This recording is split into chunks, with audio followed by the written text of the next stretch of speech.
सरकार के साथ छत्तीसगढ़ के बस मालिकों की साफ सुथरी मांगों को लेकर कोई रुचि नहीं दिखाए जाने पर बस मालिक विपक्ष के नेताओं से मिल रहे हैं और बस मालिकों ने पूर्व मुख्यमंत्री रमन सिंह, पूर्व मंत्री बृजमोहन अग्रवाल और जनता कांग्रेस के अमित जोगी से मुलाकात कर अपनी व्यथा सुनाई है। इसके बाद प्रशासन सक्रिय हुआ और देर रात छत्तीसगढ़ यातायात महासंघ के पदाधिकारियों को परिवहन मंत्री ने चर्चा के लिए आमंत्रित किया। इसके पहले रायपुर में छत्तीसगढ़ के बस ऑपरेटरों की बैठक भी रखी गई। ऐसी संभावना है कि सोमवार को मंत्री से चर्चा के बाद बस ऑपरेटर्स की समस्या का कोई न कोई हल निकल जाएगा। इधर छत्तीसगढ़ के बस मालिक इस बात पर अड़े हुए हैं कि जब तक सरकार उनकी मांगों को लेकर कोई लिखित में आश्वासन नहीं देती तब तक बसें नहीं चलाएंगे।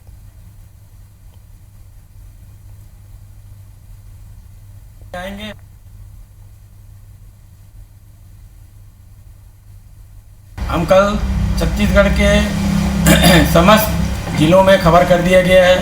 समस्त जिलों से काफ़ी बस ऑपरेटर आएंगे और हम पहले एक मीटिंग करके चर्चा करके उसके बाद माननीय परिवहन मंत्री जी से मिलने जाएंगे और उनसे चर्चा करेंगे। हमारी 8 मांगों का हमने ज्ञापन पहले भी दिया हुआ है। कल उनको और एक ज्ञापन सौंपा जाएगा और 8 मांगों में विस्तृत चर्चा होगी। छत्तीसगढ़ में हजारों की संख्या में बस हैं, उन बसों में काम करने वाले कंडक्टर हैं, उनमें अन्य वहाँ पर खलासी हैं, उसके साथ में सैकड़ों की संख्या में मिस्त्री हैं जो पिछले 6 महीने से बेरोजगार हो गए, जिनके सामने रोजी रोटी की समस्या और भूखे मरने की स्थिति आ गई है। इसके बारे में सरकार को तुरंत निर्णय लेना चाहिए।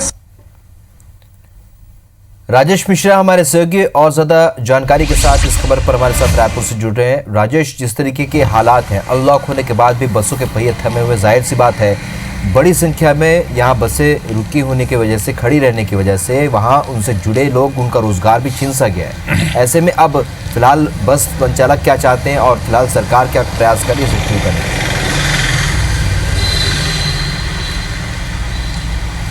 देखिए, बिल्कुल अगर हम बात करें तो छत्तीसगढ़ की करीब 12,000 बसें इस लॉकडाउन में बंद हुई थी। उसके बाद वो चालू नहीं कर रहे हैं। बस मालिकों का कहना है कि उनकी 8 सूत्री मांगों को लेकर जब तक सरकार में कोई लिखित में आश्वासन नहीं देती पूरा करने को लेकर, तब तक वो बस नहीं चलाएंगे। और इससे निश्चित रूप से वो 10,000 12,000 बसों के मालिक, उसमें काम करने वाले 50,000 कंडक्टर, ड्राइवर, हेल्पर मिलाकर उनके पूरे परिवार, ये तमाम लोगों के सामने रोजी रोटी की समस्या खड़ी हो गई है। 15 दिन का अनलॉक खत्म हो चुका है। उसके पास बस चलाने के लिए सरकार ने उनको कहा था कि आप बस चला सकते हैं, मगर वो अपनी मांगों को लेकर अड़े हुए हैं। उनका कहना है कि जब पहले लॉकडाउन हुआ था और उस समय जब उनकी बसें नहीं चलाई गई थी तो उस दौरान सरकार ने उनसे आश्वासन दिया था कि जिस समय लॉकडाउन था उनकी बसें नहीं चल रही तो उसका टैक्स माफ़ कर दिया जाएगा। इसके अलावा जो बसें ऑन रोड ऑफ रोड रहेगी उन बसों का टैक्स नहीं लिया जाएगा। किराया बढ़ाने को लेकर भी आश्वासन दिया गया, तमाम आश्वासन दिए गए थे, मगर वो आश्वासन पूरे नहीं हुए।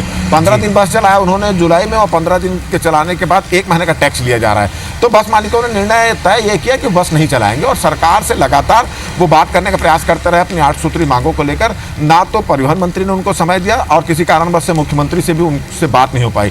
तो कल ये सभी बस मालिक विपक्ष के नेताओं से मिले, रमन सिंह से मिले, बृजमोहन अग्रवाल से मिले, अमित जोगी से मिले, तमाम लोगों से मिले और उन्होंने इस अपनी बातों से अवगत कराया। उसके बाद कल शाम को परिवहन मंत्री ने चर्चा के लिए उनको आमंत्रित किया और कल जो है छत्तीसगढ़ के सभी बस ऑपरेटर्स जो है परिवहन मंत्री से अपनी मांगों को लेकर मिलेंगे।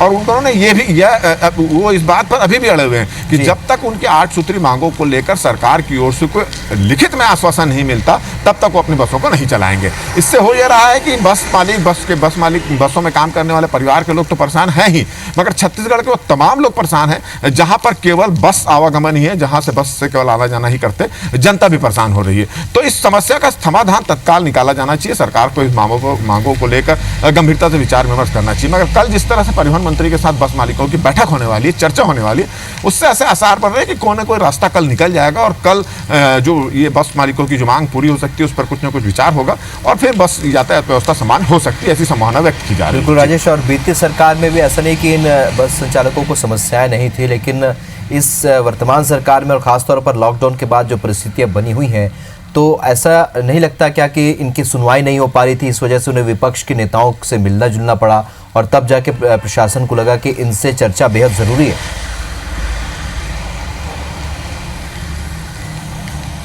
जी बिल्कुल, हो ही रहा था कि जब जैसे 14 दिन का 15 दिन का लॉकडाउन खत्म हुआ तब शासन की ओर से बस मालिकों को ये संदेश आया कि अब लॉकडाउन खत्म हो चुका है रायपुर सहित तमाम जितने शहरों में और अनलॉक शुरू हो चुका है, तब अपनी बसें चला सकते हो। मगर बस मालिकों का ये कहना था कि उनकी जो वाजिब मांगे हैं उन मांगों पर जब तक चर्चा नहीं होगी तब तक इस पर वो बस चलाने पर नहीं चलाने की मांग पर अड़े रहे। इसको लेकर उन्होंने गृह मंत्री को ज्ञापन सौंपा तो गृह मंत्री ने बोला कि इस मामले में परिवहन मंत्री ही कोई निर्णय ले सकेंगे या सरकार कोई निर्णय लेगा। तो परिवहन मंत्री से लगातार वो चर्चा की मांग कर रहे थे मगर किसी कारणवश उनको समय नहीं मिल पा रहा था। वो चाह रहे थे कि मुख्यमंत्री से भी मिले और उनसे भी अपनी मांगों को लेकर बात करें मगर उनसे भी किसी कारणवश समय नहीं मिल पा रहा। तो कल वो विपक्ष के लोगों से मिले और विपक्ष के लोगों से अपनी बात उन तक पहुंचाई और फिर विपक्ष ने उससे मिलने के बाद फिर मैसेज ये आया कि परिवहन मंत्री से उनकी मुलाकात होने वाली। तो कल मुलाकात होगी और उसके बाद ये तय हो जाएगा कि आने वाले दिनों में बस चलेगी और उनकी कौन कौन सी मांगे मानी गई। तो कौन कौन सी मांगे मानी गई है ये भी तय हो जाएगा और देखना यही होगा क्योंकि लोगों को भी खासी परेशानी हो रही है, खासतौर पर उन इलाकों में आने जाने वालों को